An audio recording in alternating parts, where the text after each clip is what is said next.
පුංචි දෙයක් කතා කරන්න කියලා ආවේ. රටේ ඉන්න කට්ටිය විතරක් නෙවෙයි. මගේ මේ වීඩියෝ ලංකාවේ ඉන්න කට්ටිය ගොඩ කට්ටිය බලනවා. සමහරු ලයික් එකක් දානවා, කමෙන්ට් එකක් දානවා. සමහරු කිසිම දෙයක් නොදා වීඩියෝ එක බලලා යනවා.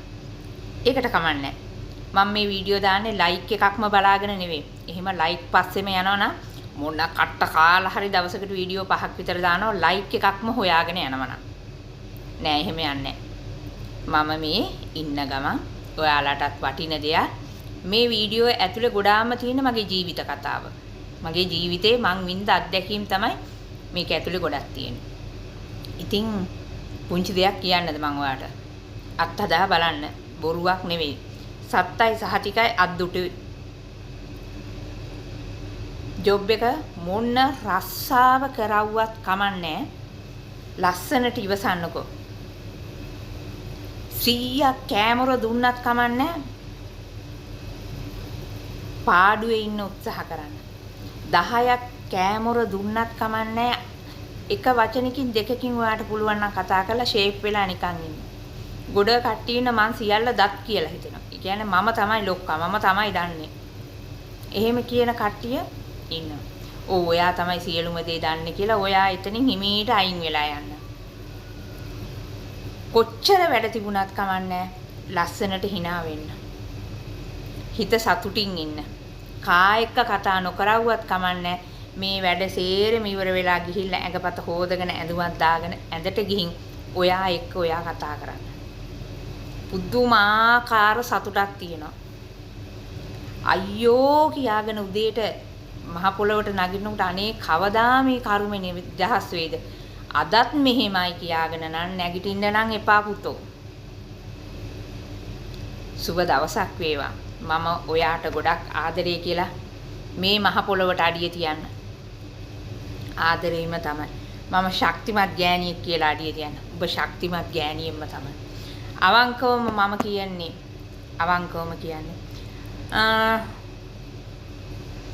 මම අදටත් දැනටත් හාල් කිලෝ 50 මේ අත් දෙකෙන් මෙහෙම කරලා හාල් කිලෝ 50 මෙහෙම කළා මම උස්සලා මේ බින් එකට උස්සලා දානවා. හේතුව මගේ අම්මා දුන්න වරක්. ඒ වගේම හැම මොහොතකම මම උදේට ප්‍රාර්ථනා කරන්නේ මොන වැඩ තිබුණා මම ලස්සනට මගේ වැඩ ටික ඉවර කරගන්නවා කියන චේතනාවෙන් උදේ ඇඳ ළඟ ඉඳගෙන වතුර වීදුරුවක් බීලා තමයි මම එන්නේ. ඒ වතුරකින් තමයි දවල් 11:40 විතර වෙනකන් ඉඳලා තමයි උදේට කැඳ එකක් හරි කිරි එකක් හරි හැමේ බොන්නේ. උත්සාහ කරලා බලන්න මම කියනවට ඉවසන්න මොන දේ කිව්වත් කමන්නේ ඔයා පාඩුවේ මේ කණෙන් අහනකොට බුෂ් ගාලා අනිත් කණෙන් පිට කරලා දාලා ඉවසන්න. ඔච්චර වැඩ ගොඩ වුණත් කමන්නේ ඉවසන්න. හැම වෙලාවම කතා කරන්න. ඔයාවත් එක්ක මට පුළුවන් මම වැඩ කරනවා මට පුළුවන් අනිවාර්යෙන් පුළුවන්. අනිවාර්යයි සත්තයි සාහිතිකයි පුළුවන්ම. අනිත් එක ජීවිතේට ආවේ ඉලක්කයක් තියන්න ටාගට් එකක් බලාගෙන. මොනවා කිව්වත් කමන්නේ සාධාරණව හම්බ කරලා අන්නේ ඉලක්කෙට එන්නේ ටාගට් එකට යන්න. ඔයාලා ඩිංගක් කල්පනා කරලා බලන්න අත අපේ කොච්චර පිච්චුණා. මොනවා හරි ටිකක් ගාගත්තා ආපහු වැඩ කරනවා. අත කැපුණා ගහුව ටිකක් කෝපි මෙහි ගහුවනේ කියන්නේ නේ. මෙහි ගහුව ටිකක් තියලා එක්ක කහපුඩු ටිකක් තියලා අත කැපිච්ච තෙන්ට ගැට ගහගෙන යක්කු වගේ ආපහු වැඩ කරනවා. කණ්ඩ ගත්ත බත් එක තියලා කොච්චරනම් දුවලා ඇද්ද? බොණ්ඩ ගත්ත තේ එක තියලා කොච්චරනම් දුවලා ඇද්ද?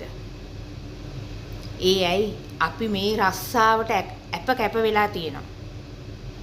টয়ලට් එකේ ඉඳන් කතා කරනවා. එහෙම නේද? ඉතින් මේ සේරම කරනකොට අවුරුද්දයි 2යි මාස 3යි 4යි 5යි ඔහොම කියා ඔන්න ඔය මේදි ලැබුණ අත්දැකීම් ටික එක මිටකට මිට මොලවගෙන ලංකාවට ගියත් හොඳට මතක තියන්න. උදේ අපි දැන් කීයටද නැගිටින්නේ? රෑ අපි කීයට නිදා ගන්න යන්නේ? තියෙන වැඩ ඔක්කොම ඉවර කරලා යන්නේ. කවුරු කිව්වත් මේවා තියලා ගිහින් නිදාගෙන ඉක්කොත් නිදාගන්නේ නැහැ මම නම්.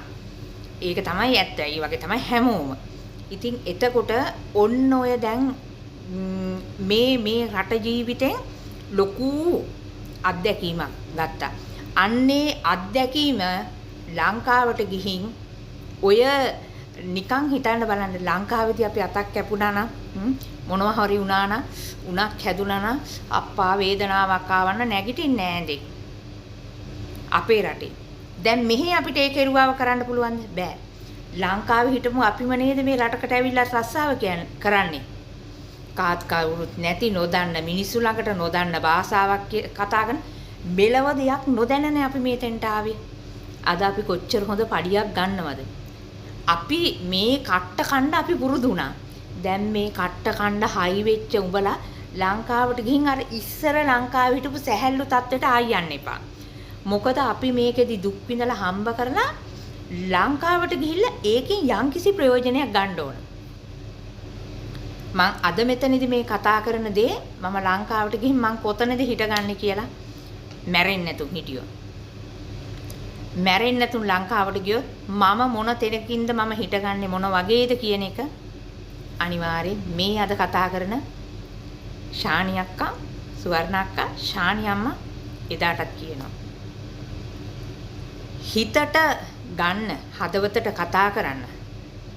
ජීවිතේට අරමුණක් දෙන්න, කතා කරන්න, යන්න ගමන මොන විදිහකටවත් ඒක නතර වෙන්නේ නැහැ. මම කියන්නේ මේ ගත්ත ගැම්ම ෆ්ලයිට් එකෙන් නගිනකොට අනේ අපේ ලංකාවටනේ දැන් ආවේ කියලා ඈලි මෑලි වෙන්න එපා අර ඉස්සර හිටියා වගේ. මේ තිබ්බ ගැම්ම මේ විදිහට ඇදගෙන යන්න.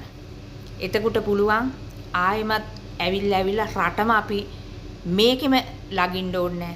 මේ ගන්න එක ඉතුරු කරගෙන ඉලක්කයක් හදාගෙන ලංකාවට ගිහින් අපි අපේම දෙයක් කරගෙන ඉන්න පුළුවන්. ඉන්න පුළුවන් වෙන්නේ මෙන්න මේ ගත්ත හයිය ඉවසීම මිට මොලවගෙන ගිහිල්ලා බලමු. මේක වහගමු, ඉවසීම වැඩ කරගමු. වැඩ කොච්චර ආවත් මට පුළුවන්. සත්තයි පුළුවන්. අනිවාර්යෙන් පුළුවන්. අරයා කරනකම් මෙයා කරනකම් ඉන්න එපා. වැඩ 1000ක් කිව්වක් කමන කට වහගෙන යන්න ඉවසගෙන කරන්න බලන්න. ඇඟේ පතේ කිසි වේදනාවක් නැහැ. කොයි දෙයකටත් තෛල කියලා පැනඩෝල් ගෙන සිහි කරන්නත් එපා. රැට නිදාගන්න ගිහින් හොඳ වතුර එකක් බීලා තමන්ගේ ආගම සිහි කරලා හෙට උදේට නැගිටලා තමන්ගේ ආගම සිහි කරලා හැමදාම ලස්සනට අදින්න. කීය වුණත් කමන්නේ. වෙලාව කොච්චර ගියා කමන උඩට යටට ලස්සනට ඇඳලා පිළිවෙලට සෙල්ලම් අපිත් මේ ඇඳුම අඳින අපි මාසෙකට ලක්ෂ කීයක පඩියක් ගන්නවද? හොඳ ලක්ෂෙන්නේ අපි ඔක්කොම පඩි ගන්නවනේ. අන්න ඒ නිසා හැම වෙලාවම කිසිම කෙනෙකුට යටිහිතේ මේවා කරගන්න මම අද දවසේ කිසිම කෙනෙක් එක්ක රණ්ඩු වෙන්නේ මට කිසිම කෙනෙක් වැඩක් නැහැ. මම මගේ රස්සාව කරන වැඩ 1000ක් කිව්වම මම වැඩ ටික කරනවා. hina musu මුහුණෙන් දවස පටන් ගන්න, සිනා මුසු මුහුණෙන් දවස ඉවර කරන්න. එහෙනම් මම ගියා. බුදු සරණයි. ජේසු පිහිටයි, අල්ලා දෙවි පිහිටයි. මට මම ආදරේ. විශ්ව මෑණියෝ, විශ්ව ශක්තිය. උඹලට ඉර ආලෝකයේ දෙනවා උඹලගේ ජීවිත ආලෝකකමත් කරන්න බලාගෙන අරගෙන ඉන්නවා. ගනිල්ල ගැම්මා. යමල්ලා ඉදිරියට. මම ගියා.